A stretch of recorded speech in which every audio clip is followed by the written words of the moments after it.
Hey everybody, this is Erica from the Classy Climb blog. I just had to say this really quick. Black people, Latino people, don't be Johnny-come-latelys, especially when it comes to business, especially when it comes to getting your kids into entrepreneurship, especially when it gets your kids into hustle, but organized hustle. Now, I know lots of Latinos who have landscaping businesses and different types of companies, but then they just push their kids into going to college, and not every kid in that family will go to college. Some of those kids probably need to go work with dad and learn the business. Same thing with a lot of African American kids who are like, just go to college and get this degree. Then they come back home and they don't have a job. Now, let me not get it twisted. College educated African Americans have like 4% unemployment, while the rest of African Americans have anywhere from 12 to 16% unemployment, depending on the time, the year, the date, the age, whatever. It depends. But I want you to really, there's a joke. I was listening to T.I. talk about Friends on Twitter or something like that. And somebody was telling me, yeah, T.I. watches Friends. And then a bunch of black people were all dropping on Twitter how they started watching the show Friends. Friends has been over for years. It's reruns. You know, don't be a Johnny-come-lately just to a TV show. Don't follow a trend. Like learn business because it's important for you to learn. Create a job or micro business because it's important. You know, I know so many people who were like, when I first came into college, I'm like, I'm an entrepreneur. What does that mean? And it always be older black people who were talking shit about it. Pure shit, you know? And then you see guys who get laid off 3, 4, 5 times and they're like, oh, they're just lazy or they don't work hard. No, studies show a lot of times there's racism in the workforce.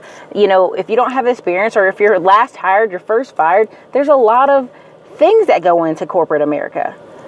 A lot of things that go into corporate America. I've actually had jobs that I knew I was a shoo-in for, later find out from a girl working inside the building, nah, the manager's racist. Or this manager thought he didn't want any big girls working for him. And I was like, what? I mean, there's just all kind of reasons people don't get hired, people get fired. But don't be a Johnny-come-lately to business. Read the entrepreneurial books. Get out there. I love when Gary Vee came on to the Breakfast Club talking about entrepreneurship and like keeping it really simple. Going to yard sales and turning around and selling it on eBay. Turn around, and I keep telling people, turn around and sell that stuff on Craigslist. Like, I know a young man who's in Louisiana. He's never had a job. He's 27 years old. He's just always bought things, fixed them, and sold them on Craigslist. And to this day, older black people are still like, when you gonna get a job? He's making thousands of dollars a month. That is his job. He even is now on Amazon FBA. Don't be a Johnny-come-lately. Now, security is great and having a job is great, but the job culture in the African American community is so crazy ingrained. It's so crazy. You know, yes, we have lazies and bums in every culture, but don't sit here and go, well, they're all lazy because they don't have jobs like me. No, honey, they're not. There are different paths, and don't listen. 1 in 10 Asians own a business. 1 in 34 whites own a business. 1 in 54 Hispanics own a business, and 1 in 105 blacks. That's fucking retarded. That's just ridiculous. And people are gonna boo me on this video, and I don't even care because it's the truth. You're handicapping your children and your grandchildren by your lack of knowing about entrepreneurship. Now, people say, well, all these black women claiming they have businesses. They do. Even if they have one person, over 28 million small businesses in America, 22 to 24 million are just one person owner companies. Now, would I love for that black woman to have 4 or 5 employees and that just clear up unemployment in her city? You know, if there's 100 to 1,000 to 10,000 black women like her, sure. But that also requires knowledge, know-how, mentorship.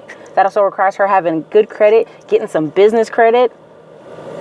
Come on, man. I mean, this is a rant, but I'm really serious. This is like a sad state of affairs that people are being a Johnny-come-lately. You know, I know a black man who sit here and makes, I think that last week he was telling me he made like $3,000 a week. And in his summertime, he's landscaping, and in the fall he does a little bit of something different. And he's hiring a kid, and he's paying the kid like $500 a week to work with him. And so after they paying the kid and the fees and the gas, he has another $3,000 to $4,000. And he's like, man, I kind of miss working in corporate America because it's so hot outside. Are you fucking kidding me, dude? You have a business.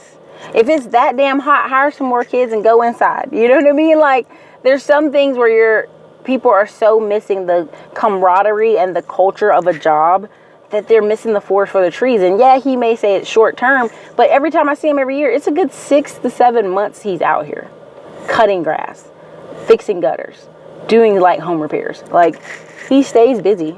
He's never without work. I just think the security, he's married to a woman who probably is like, bills, I don't know. I mean, it just is what it is. But look, I'm on the real tip. Like, don't get on YouTube and spend all your time listening to music. Actually look up business stuff and actually take action. It's so cheap. It's so cheap to take action. And I really believe those numbers are skewed anyway with as far as Hispanics and blacks, because I know a lot of black people who do side hustles and side income projects and drive for Uber and different things. And even if they just made a little LLC and put all their Uber money into that bank account and added it up for the year, that would be a little business and it'd be cool. So look, they can even call it Michael's Transportation Company and he's just doing Uber. Whatever, you know? It's a 1099 for him. But look, everybody, this is Erica, Classy Climb Blog. Think outside the box. You know, don't be a Johnny Come Lately. You guys have a blessed day.